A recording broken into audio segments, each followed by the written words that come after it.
If you've just had a failed IVF cycle, let me start by saying this clearly. IVF failure is heartbreaking, but it is not a verdict. What matters most now is what happens next. And that depends on whether you and your doctor do a proper IVF post-mortem. Unfortunately, many don't. Instead, patients are given vague reassurances like next cycle will work. We'll try stronger medicines, or worse, more tests. That's not good medicine. That's guesswork. So let me walk you through the essential questions you must ask after a failed IVF cycle. Question 1. What exactly failed? Fertilization, embryo development, or implantation? IVF is not one event. It is a step-by-step biological process.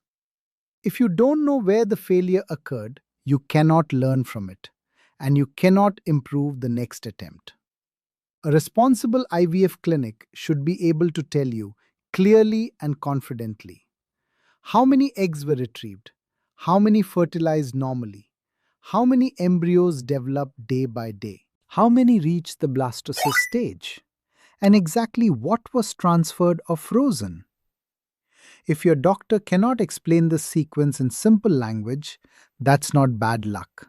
That's poor transparency. Question 2. Were the embryos truly good quality or just good enough? Embryo appearance matters, but it is not the whole story. Embryos can look perfect and still fail to implant. That doesn't mean anyone made a mistake. That's biology. But what does matter is this: were embryo photos shared with you? Were you updated daily about embryo growth from day 1 to day 5? Were you told how many embryos arrested and on which day? Was this information documented or just verbally brushed aside? Embryo development is not a secret process. Good clinics document it. Great clinics share it with patients. When patients are kept informed, they become partners in care. When information is hidden, trust is lost. Transparency builds confidence. Secrecy destroys it. And in IVF, trust matters as much as technology. Question 3. Was the embryo transfer technically easy? This is hugely underestimated. A difficult embryo transfer can reduce success rates dramatically. Ask, was the catheter placed smoothly? Was there bleeding or uterine irritation?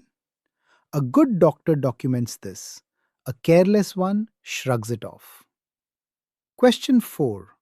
Are you recommending new tests and why? Here's the uncomfortable truth. After IVF failure, many patients are pushed into expensive, unproven tests. Ask this directly. Will this test change my treatment?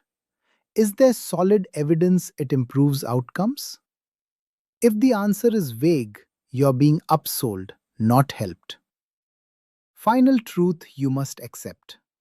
Even with good embryos, a normal uterus, a perfect transfer, IVF can still fail. That's biology, not incompetence. A good doctor doesn't sell certainty. They sell clarity, honesty, and partnership. If you're confused, overwhelmed, or unsure what to ask next, don't struggle alone. Use our free IVF chatbot powered by my 40 years of clinical experience to get clear, unbiased answers before your next decision.